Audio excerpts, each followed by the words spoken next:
Hello and welcome back to ShameOver. I am so glad you are here. Today we are going to really focus on getting back to the basics. And for some of you, this might be where you're starting. And if that's the case, that's perfect. Regardless of where you are in your journey, the fact that you are here is what matters the most. It doesn't matter if it's your first attempt, if it's your 100th attempt. It is the fact that you are here and showing up. So with that, I really want us to celebrate the fact that you're here, that you're watching, that you're listening, and that you are ready, at least thinking about doing something when it comes to your drinking. It is not a fun topic, believe me. Ever since I've been doing this myself, like I see very quickly, kind of when people have an issue with their own drinking or whatever, when I'm talking to them at a party, telling them what I do, and if they don't want to talk to me again after that, I'm like, okay, then I know. It's not personal.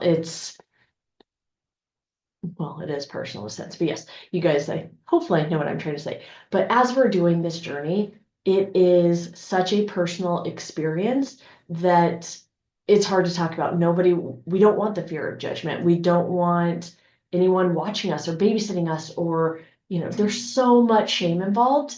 And I felt it all. And I want you guys to know I get it. I feel you. I hear you. I've been there. And I can tell you, coming out of the other side, it is so worth it. I truly believe that most of us, not everyone, but most of us can learn how to moderate and truly transform our relationship with alcohol. That is why I'm here. I myself had transformed my drinking over 90% reduction. I would say well over that now as the time goes on, but it has taken time to get there. And with it, it is practice. You guys, if this is not your first time, you've definitely probably heard me say, drinking is practice. Whatever we practice, we get really good at. And most of us have been drinking for years, if not decades or more, right? That's a lot of practice. We should be really good. These muscles, the muscles that we're building have been very strong when it comes to drinking. So now we need to change our mindset and understand to change all this is going to take practice. It's going to take time. It's going to take a lot of effort for us to strengthen these new muscles that maybe we've never had to use before in our life. So with this is going to be very basic and hopefully incredibly helpful. Again, if you're just starting out with thinking about drinking less, thinking about what your options are, or if you're just kind of wanting to get a refresh or a reset in there, this is perfect. So the number one thing I want you to really sit and ask yourself is, what is the problem? And how do I know that this is a problem? And I'm not saying like I have a problem drinking. That is something I hate. Again, going back to the judgment. None of us want to say I have a problem with alcohol, right? But for me personally, I knew that it was getting there or had the potential to become a problem when I was thinking about it a lot. For me, it was thanks COVID during that time when, we weren't going anywhere, we weren't really doing much. So it was a lot of like literally even before lunchtime, like, what wine am I going to have tonight? Which bottle do I want to try? It wasn't that I was waking up drinking. I wasn't, drinking all day. It wasn't anything along those lines, but for me, it had become definitely a daily thing. But even if it was just a glass or two of wine, I didn't like the daily thing. Fast forward to weekends, it would be daily during the week. Again, COVID times, but no judgment if you're the daily drinker now. And then the weekends would be a lot more than that one or two. It was very easy for me to have a bottle, no problem. And again, it was to a point to where I was thinking about it more than I wanted. I couldn't remember the last time that I had gone like a day without having like even a glass of wine or something. Like it had just become such a ritual and such a moment for me that back to that practice piece, I got really good at it, right? I was also drinking more than I wanted on weekends. I was having more hangovers, which granted that's age, that's hormones, that's all of that coming into play as well. I just was feeling different. It was taking me less to black out. I've been one that I can black out very easily ever since I really started drinking in college.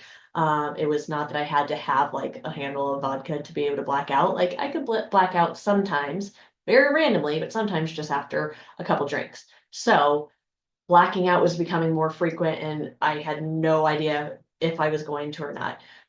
The anxiety, hangxiety, that is a real term. If you feel anxious, not necessarily even just the yucky, like stomach, all of that with a hangover, but actual anxiety too. It's a real thing. You can look it up. It is, it is actually a term when it comes to basically science, that having anxiety when you are hungover or the day after drinking is very normal, especially for those of us like me who can get anxious or depressed or, have that tendency. So all very normal things.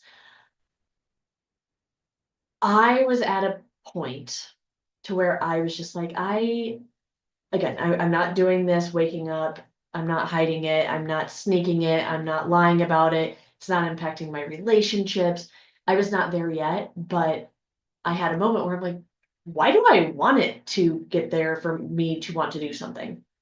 I'm very big into health and working out, and in my mind, it was almost like, why would I wait to be 150 pounds overweight for me to start worrying about my health or doing something for getting active? It's very similar when it comes to drinking. And that's probably why you're here, is you've been thinking about it a lot. You're wondering, am I drinking too much? Would I be able to stop? Would I be able to take a day off or take a week off or do a 30 or any of that? At that point, when I first started this process, that was overwhelming. Everything I was finding online was saying, if you are even looking at these options or, looking at drinking less, you're probably an alcoholic. You should never drink again. Again, one, didn't feel like I was there. Two, I hate labels. I'm very against them for so many reasons, but the number one reason is once you label yourself something, it's very hard to break that. So if you're going to label yourself as anything, in my mind, a master moderator, as opposed to, I have to be sober or I have to do this. Again, some people, they absolutely need sobriety, and that's amazing. I will support 100%. That being said, for me, that was not something that I felt was necessary. And I've proven to myself, which doesn't matter to anyone else, but I've proven to myself that I truly can moderate and I can still drink when I want, how much I want. I just don't feel that need to keep going anymore. And again, it's taken practice, it's taken time. So with that, I really want, again, to start with the basics and use this as a learning opportunity for what really worked for me, how I was able to get to where I am today, where I not only am a take it or leave it drinker, but I very seldomly drink. And when I drink, before it was like 3 was kind of pushing it. Now I literally can barely think of times that I like have 2, which I do sometimes, but very seldomly.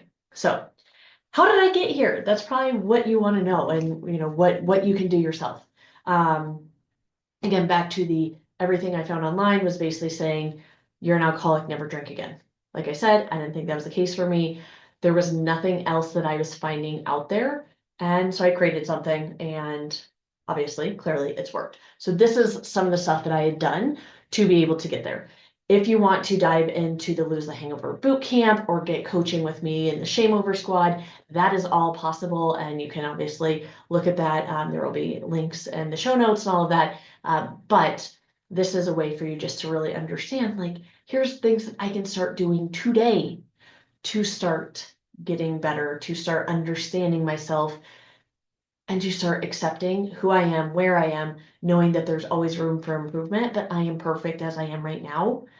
Because as long as we are hating ourselves for hating or shaming or judging and not accepting ourselves, it's going to be that much harder not only to change, but to keep that change consistent and keep it long term, because we're proving to ourselves that I'm not worthy unless X, Y, and Z. And that is not the case. So if you take nothing away from that, please hear me when I say you are perfect exactly as you are. We are all works in progress, and I'm not saying to settle and be comfortable and okay with where you are, but you need to accept who you are without it being contingent on, me being able to get here or do this or they make this much money or stop drinking entirely or X, Y, and Z.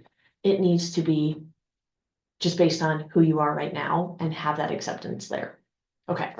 So with that, the number one thing that I see people do that keeps them coming back constantly and, failing and not seeing the success that they want, they go way too big. Look at, for example, New Year's resolutions. They always fail. Why? Because people are trying to become a completely different version of themselves, way too big, way too quick, not realistic. There's no plan in place. There's all these different things. When people are successful, they start small.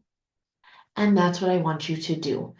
Start really asking yourself, what does moderation look like for me? Yeah, there's all these different options out there of what the CDC recommends, what different organizations recommend. In my mind, yes, that is great. That is all stuff for you to aim for. At that point, when I was again starting out in this journey, the recommendation for women is 7 drinks a week max.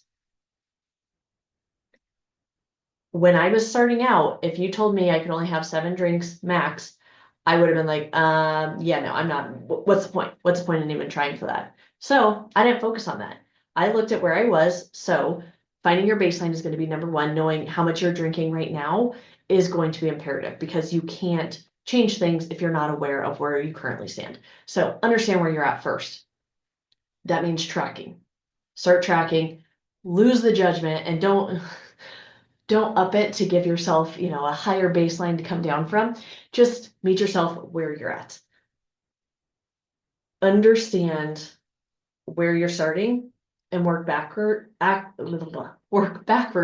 based on where you're starting and where you ultimately want to be, right? So if I was starting out at, we'll say 20 drinks a week, which could definitely be very easy to do.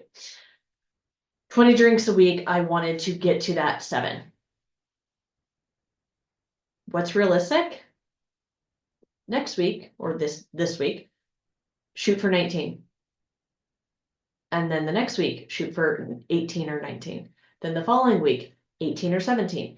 Slowly coming off of it, right? And this is even when it comes to working out, to health, to anything. If you want to go run an ultra marathon or even just a 5K, what are you going to do? You're going to start moving. You're going to start walking. Maybe you walk a half mile, then you work up to walk a mile, then you work up to a jog run for that mile. And then you add on, distance on top of it. Then you keep the distance going while running more, walking less. That is when people are most successful, when it's easier, when they're not getting hurt, when they're not having all the negative things that you can get when training for something. That's how they do it. That's exactly the same mindset that I want you to have here is how can we work backwards, but do so in a very small way. This is what is going to work if you're looking for those long-term results, right? If you are looking to, I need to be here, whatever that looks like in 1 month. Okay, how can you realistically get there? But on that note, can you realistically maintain it from that point onward? For some people, they can. For most of us, if it's too big, too drastic, too soon, it's not going to last long term. So this is, again, where just knowing yourself really matters so that you can understand what is going to work best for you, work with your strengths, and learn how to honor those, accept those, and work with them rather than working against yourself. So I see so constantly people don't even know what moderation looks like to them, what it means to them. They're like, well, yeah, I moderate sometimes, I don't other times. Like, does moderation mean no blacking out? Does moderation mean no hangovers? Does it mean never getting drunk? Does it mean only getting drunk once a month? Like, what does it mean? And focus on the harm reduction as you're going through this, because any reduction that you have is going to be overall beneficial for you. So keep that in mind. But working backwards to me is so powerful. And that is one of the things that will be coming out next, actually, is an actual, probably 12-week plan, but how to get from wherever you are to wherever you want to be in those 12 weeks. So stay tuned for that. But after you know that, this is something that you want to work on, and you have the understanding of why it's a problem or why it's something that you want to work on, that is very important to understand why. The why is going to help you not only be more aware of your triggers, but also help you in those weak moments and those times you're having a bad day. It's going to help you to stay on track or get back on track when you might fall off. So now to the really good, easy, juicy stuff that are things that you can start implementing today to start drinking less. One of them, booze-free options. Please don't be afraid of booze-free options. You're going to hear me say be free a lot. Be free means booze-free. Why? It's empowering. It's uplifting. Yeah, it's be free. Like, I want to be free, right? So booze-free all day long. I guarantee when you first started drinking, you did not love everything you drink. I still, when I was like a big wino, self-proclaimed, I did not love every wine that I tried. What did I do? Sometimes, a lot of times back then, I'd drink it just because, wouldn't leave a man down type thing. But as I got older, as I matured a little bit, if I didn't like it, I wouldn't drink it. So when it comes to booze-free options, there are so many out there. It is insane. It is one of the fastest growing markets right now, is these booze-free options. The great news is that means you're going to find some great stuff. The bad news is you're going to find some really shitty stuff, and just understand that. When it comes to the price, I know price can sometimes be a big thing for us. Why am I spending this money on, the wine, the whatever, if I'm not going to get a buzz? That's mindset. That is something you're going to work on as you go, and I'm here to help you with that, but that is entirely mindset. So with the booze-free options, remind yourself when you are spending the money, one, how many times have you said, I would literally pay anything to have this hangover go away or to take back what I said or did last night? Okay, here's your opportunity. You're paying something for it, right? A lot of drinking is psychological, just having that glass in our hand, just having that experience where we feel like we're adulting. So it doesn't matter what's in that glass, it's that you have something, that you're taking the time, that you're making it an experience. And too often, especially when I see like sober October or dry January, people, they just avoid. And then as soon as that month is over, they're right back to doing their same old things because they did not take the time to understand, but they also lost that experience. That's why you're white knuckling it, is you're just being miserable trying to avoid or, not feel the feels, when if you just sit with it, if you just do what you're supposed to do during that moment and feel the feelings, or still make time for yourself for that ritual that you've been doing for so long, it's going to be easier. So use a be-free option. I can link to my faves. Otherwise, just go to shameover.me/extras. A lot of my favorites are there, but there are so many great booze-free options that you can have. When it comes to wine, I want you to look for de-alcoholized or alcohol removed. That means they're going to go through the same process of wine, but they're going to literally take the alcohol out at the end. So it's actually going a step further, which can also be why, the price is up there.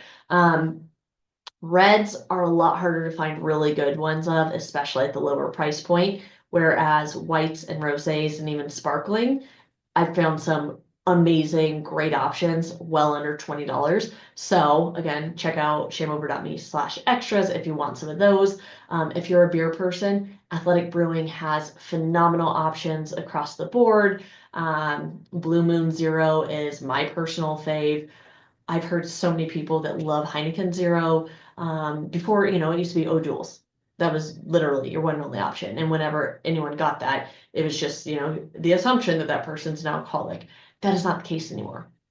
So many restaurants and bars are even starting to carry options. So don't be afraid of the be-free options. The other thing I want to say, I know I addressed the money thing, but when it comes to women specifically, they're like, I don't want to drink the extra calories if I'm not getting the buzz. I get that. That being said, if you choose your options carefully, you are not going to be replacing all these calories with just empty calories. Most of the calories in alcohol are in the actual alcohol. So if the alcohol is removed, hence the wine, you can have literally basically the bottle of wine, my favorite booze-free wine. I can have the entire bottle of it for the amount of calories as one glass of wine normally. So read the labels. Obviously, if it's full of sugar, yeah, you're going to have the calories, you're going to have that crap. You don't want it, but there are more options than that. So please just be open to it. There's so much when you are going through this process.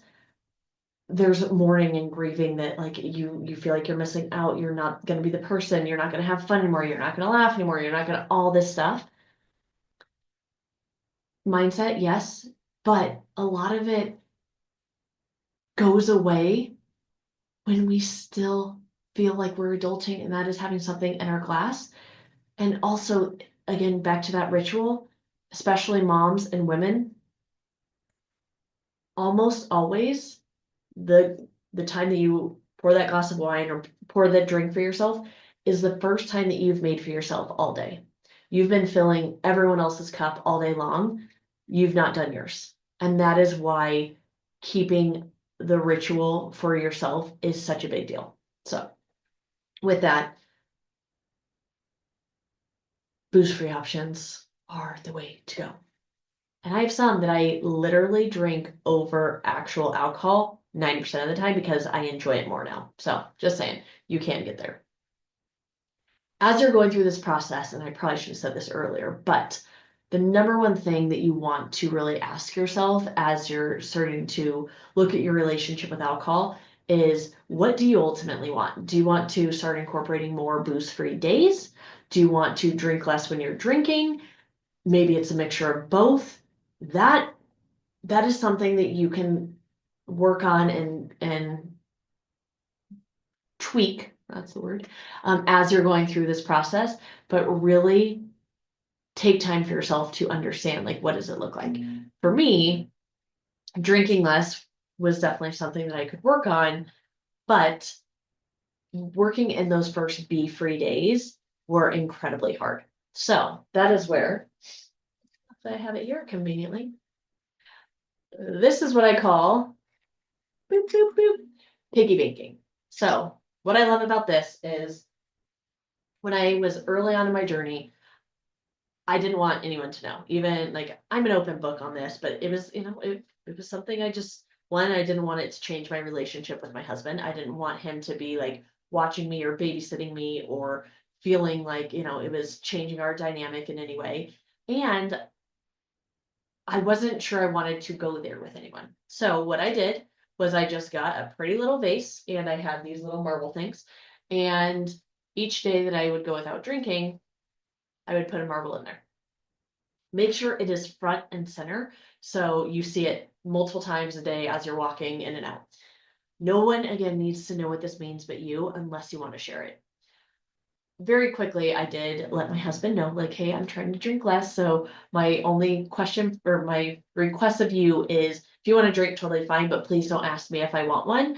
I will tell you if I'm going to have a glass of wine or something tonight, but besides that, I'd rather just not ask. I don't care if you drink. I just don't want you to ask me, because once you're asking me, then I'm questioning, like, what did I say? What am I going to do? So just don't ask. He was super supportive of that.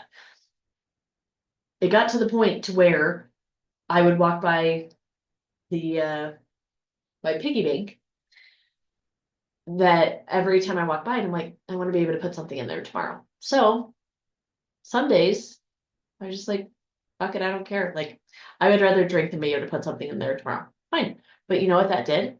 It made it a mindful choice. It was now a decision I was making. It wasn't just habitual. And before, it had become very habitual.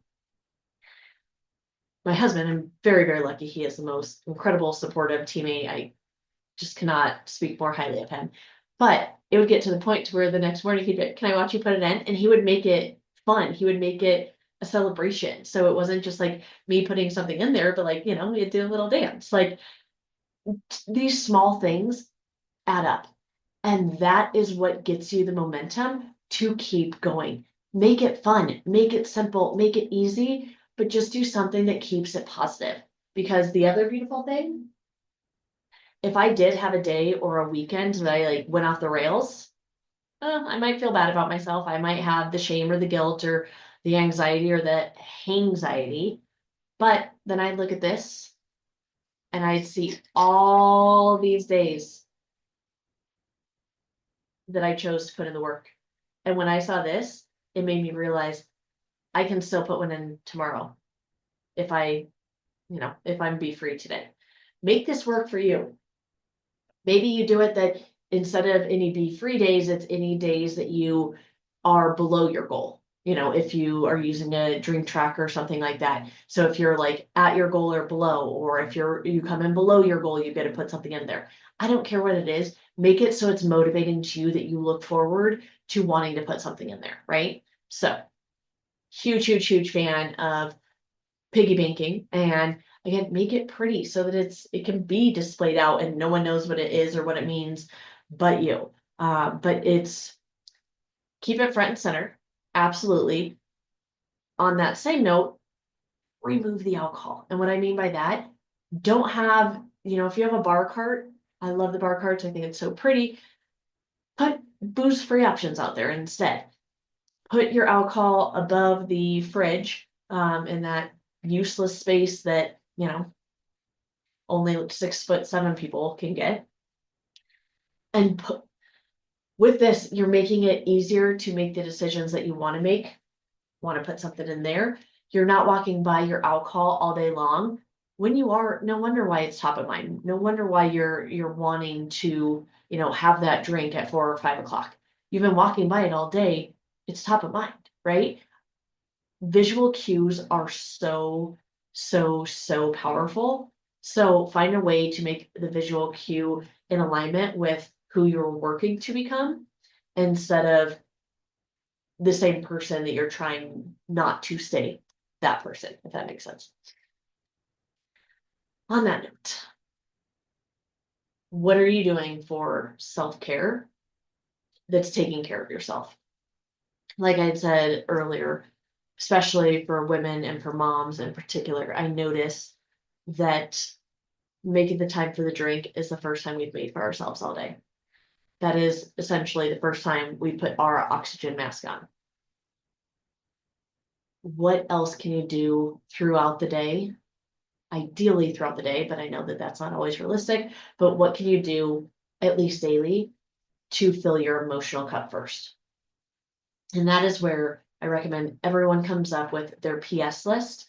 You can also find this on my website under the extras tab as well. But with your PS list, you're going to come up with everything that brings you pleasure and everything that reduces stress. So you'll have like 2 sections on there. Definitely some overlap in there. But when we're going to go for that drink, a lot of times it's because we need to feel the pleasure, or we want the stress reducer. We want to numb out. We want to not think. We want to not feel. For those who are deeply feeling or highly sensitive like me, it is the only way our brain shuts off. We literally can't stop without a substance of sort that will help us do that. Coming up with a PS list is going to help, not only with that emotional relaxation, with filling that emotional cup before your physical one, and with the self-care and everything, but it's also how you rewire your brain. Because right now, when we're super stressed, we're just like, oh my God, I just want to drink. We have had that, oh my God, I'm so stressed, feeling so many times, and next step was a drink. That's why it's those cues. It's as soon as we have this feeling, this is what I want or need, right? To rewire that, when you have this feeling, do something on the PS list. Then you can have a drink after. I don't care. It is going to rewire your brain when you are doing it in this order. Because, again, you're filling your emotional cup with your PS list before you're filling your physical cup. So, pleasure, stress reducer. You can even ask yourself in the moment, like, what can I do for myself right now something that brings me pleasure, something that reduces stress, that does not involve alcohol. It can be super short, literally doing 1 minute of box press or of some sort of breathing exercises. There's a bunch of different, if you breathe in, hold for 6, out for 8, there's a bunch of different ones. But how can you just connect with yourself during that time? Shower, water, anything like that. Oh, yes. Outdoors, just get some fresh air. I don't care how cold it is, even just sitting outside for 60 seconds can do that. Why? Because you're especially when it's super cold, you're going to be forced to connect with your breath because it is so cold. Maybe it's lighting a candle and just sitting with it for a sec. Pouring yourself a hot beverage, non alcoholic, of course, is something awesome as well. The reason why I love hot options is you are forced to be present with it. You can't just chug it like I have my water here. I could chug that, no problem. When you have a hot beverage, you are forced to sit with it. Otherwise, it's a safety thing, right? Our bodies automatically know that we have to be careful, that we have to be more alert. This connects us not only with our breath, but internally with ourselves. So, with that, self-care, again, whatever self-care means to you, at the end of the day, it's just something that is going to make you feel better. It is going to help bring pleasure or reduce stress in some way. That ultimately, to me, is what self-care is. So, as you are continuing to go through this journey, really just ask yourself, what do I want my relationship with alcohol to look like long term? And that can change over time. Hopefully, it changes over time. Where I am now, I would not have dreamed I would have ever been here. Even even a year ago. Like I'm in such a different place today than I was even a year ago. So understanding that like it changes over time, and that's a beautiful thing. If the goals that you had set for yourself aren't working, come up with new goals. If the goals that you set no longer drive you or light you up, set new goals. It is okay. That is the beautiful thing about this whole thing is you're learning more about yourself. You're getting to know yourself probably in a way you never have. And you're evolving. And with that, put your A to twist scientist, yes, I have a 2 and a 5-year-old, but put your A to twist scientist hat on if you need and be a scientist. This is all experiments. See what works, see what doesn't. Try it on. If you like it, great. If you don't, try something else. That is the beautiful thing. I feel like as we get older, we're supposed to be not necessarily more set in our ways, but we have more experience. When we know better, we do better. That doesn't mean that we do. Keep experimenting and getting curious.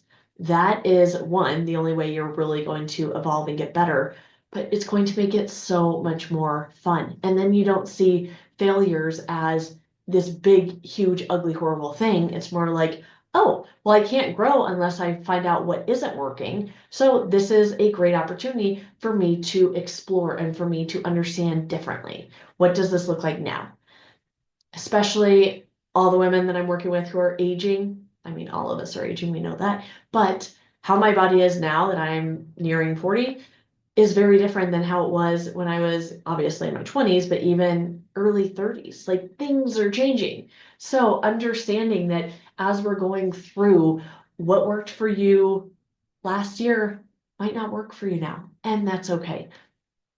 There's we need to be flexible, we need to be fluid, and hopefully you can take that as making you feel more empowered and letting you have this sense of grace as opposed to it being just a negative thing. So I believe those are really the main things that I had. More than anything, just remembering that one, you need to celebrate every step of the way. Every single time you get to do one of these, every time that you showed up for yourself, that you even took time to reflect, not shame, but reflect, that is a beautiful thing. Keep building on that. And besides that, it is just constantly checking in. Not only where am I emotionally, physically, but as we're practicing this self-care and the connecting with ourselves, you're naturally going to be drinking less, because if you're more mindful, if you're more engaged, if it's more of an experience that you're present for and not just the habitual thing, you are going to realize you don't need to drink the entire bottle, maybe a glass or two, and you feel much better. You're going to naturally be slowing down. You're going to be tasting the flavor and experiencing like everything that it's doing to your mind, to your body, where you're feeling it. There is a lot of fun that can happen in this, but it is so powerful when you get to know yourself on this new level. And I know for me, I never really knew myself on that level before. So with that, I really hope this helps just with some ideas on how to get back to the basics or start with the basics with things that you can start literally doing today between the bead-free options, tracking, starting your piggy bank, really understanding, do I want to drink less when I do drink? Do I want to have more booze-free days? If so, what's realistic? And overall, what do I want my relationship with alcohol to look like? And how can I work backwards from there? So if this was helpful, please share, please like, please comment, please do all the things. You know that that's the only way that people find out about this, that people can all learn to get better, and really that I can grow. And that's what I am here to do, mainly because in my heart of hearts, I truly believe that not only helping others with this oh so fun topic, not only will it make your life better, but it will make life better for generations to come. Because we're all dealing with this because our parents or their parents or their parents had issues with it that they were never able to understand or work with or work around. So it was more just hidden or pushed away or never discussed. So the fact that you're here is one, something I want you to celebrate. So you can do your little dance. I'll do it with you. But with that, please, please, please just show yourself tons of love and grace and get curious and remember that this is all about acceptance and it's such a personal journey. So keep it personal, reach out for support if you want help, support in any way. That's exactly what I'm here for. You can reach out at shameover.me and get started with the ShameOver squad. It is ladies only, so that is a community where you basically have access to 24/7 support. We meet every week, lives virtually, so that you can get the support that you want. But I know that that 1 hour a week is more, it's awesome if you can make it, but you need support more than just that 1 hour, right? So we have another thing that we use that you can literally get support anytime you need, when you actually need it outside of that 1 hour. So that's huge, huge, huge help. The Lose the Hangover Bootcamp is a great option if you want to get started, but kind of, not feeling the group thing. Men, you can take advantage of basically everything but the squad, sorry, but that is ladies only at this time. Besides that, there is